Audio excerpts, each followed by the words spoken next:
Ladies and gentlemen, welcome back to the greatest show on the African continent. Man, you know what it is. So, today we were watching Justin Waller and, took down some notes and took down what was valuable the same way as we broke down the VT video. We're going to do the same thing with the Justin Waller video. You can see in the thumbnail from which interview that was from. So man, Jay Waller, the man. The first point I picked up from Jay Waller, that life is bigger than your hometown. That's a fact.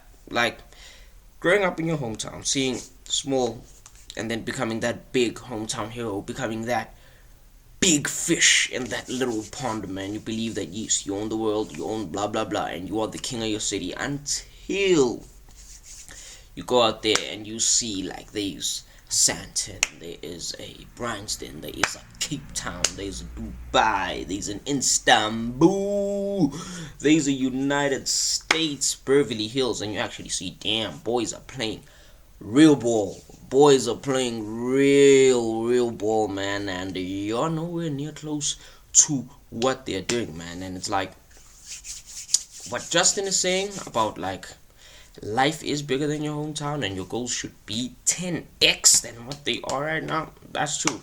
Totally agree with that, and that's something I can implement in my life on a regular basis.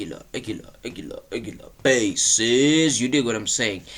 And then few friends, man, there was something that Mr. Obama and said that your only best friend is yourself. To be honest, you should be able to trust yourself. You should be able to believe that you can do anything possible. Like, being rational though as well. Like, you should trust in your abilities before putting your trust in someone else.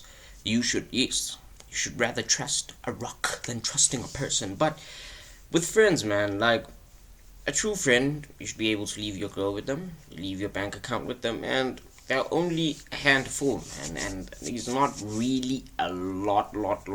Like, there's no use of having many friends. Yes, you can have many contacts of, hey, if you want to do this, yeah, let's collab, blah blah blah.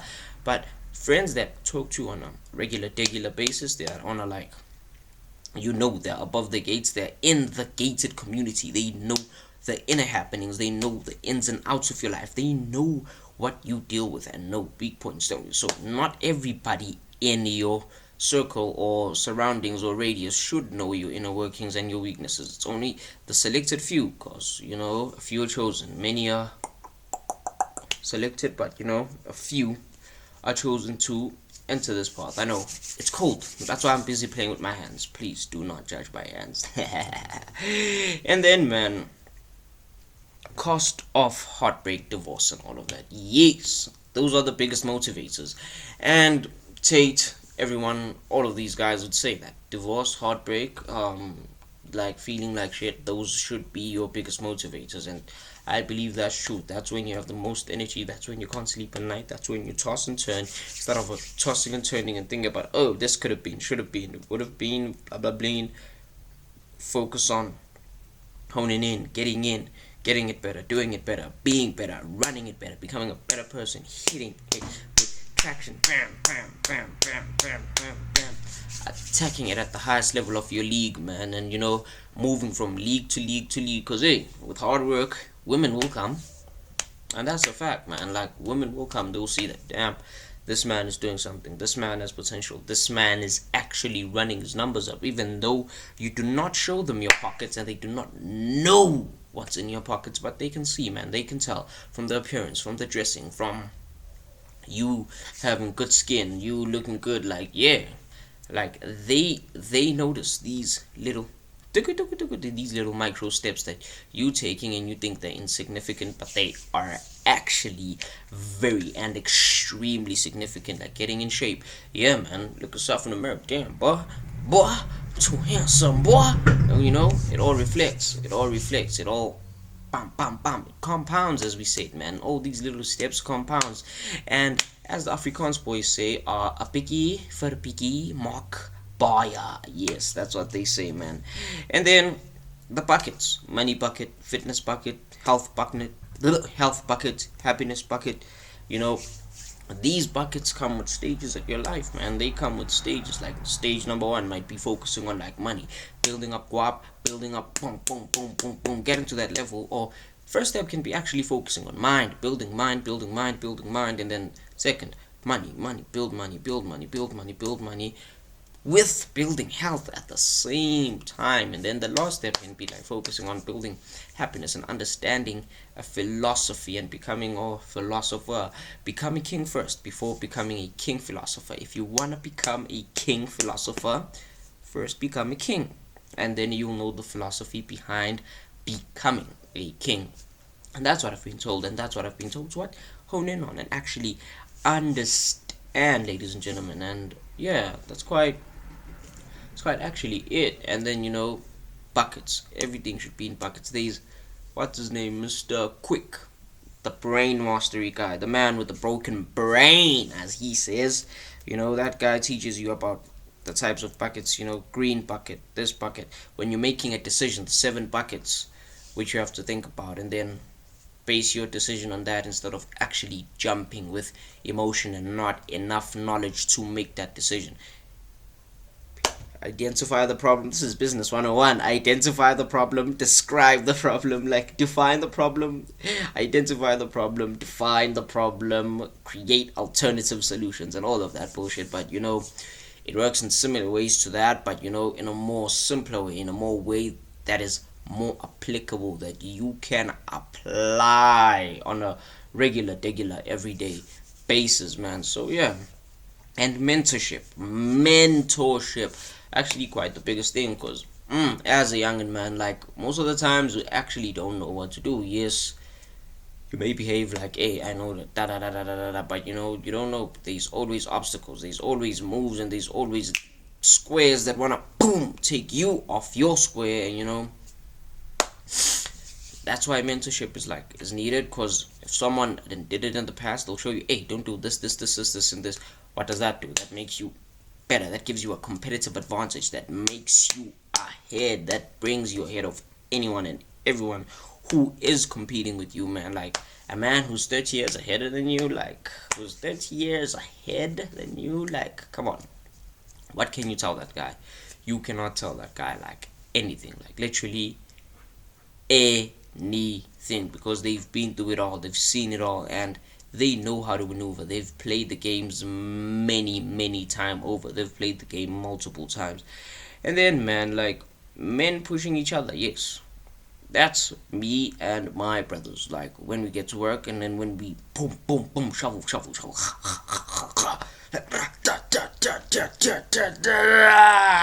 you know what I'm saying? You push each other when you see, ooh, feels like I'm holding back, like damn, he's moving faster than me, he's carrying more muscle than me, and you go there like, hey, boom, let's go, boom.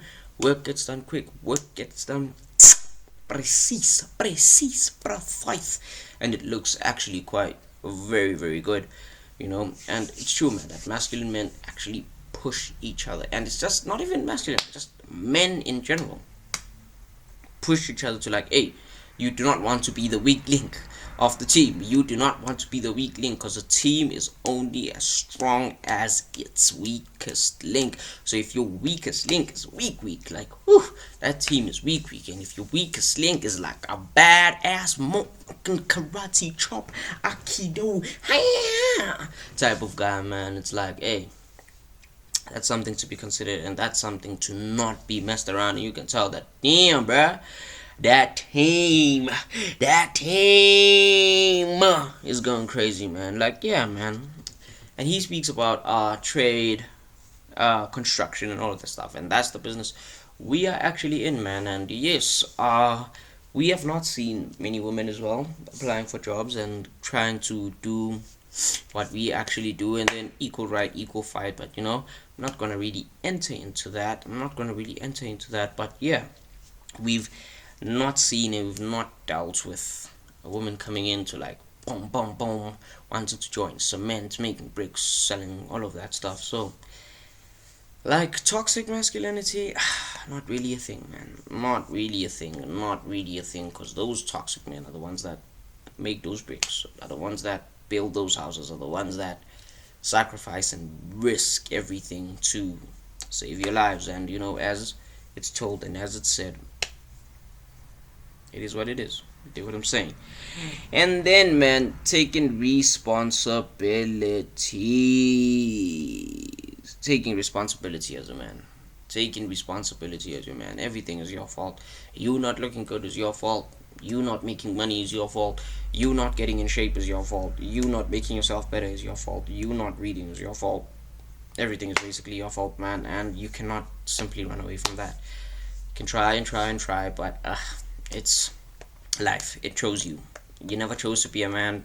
Being a man chose you. As they say, there's a difference between being a man and being a male. Being a man is earned.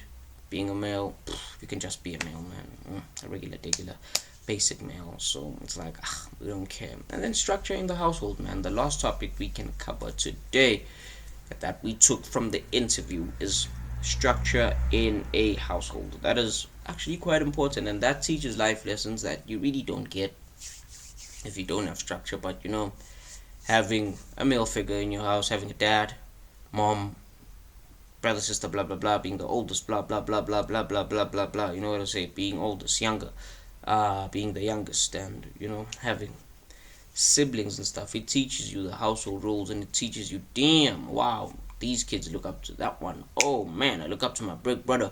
Or like, damn, man, the smaller children, oh, they look up to me, blah blah blah. You see, it teaches you and it shows you that there are certain roles that you cannot run away from, and there are certain responsibility as the oldest or the youngest or the middle child that you can't really run away from.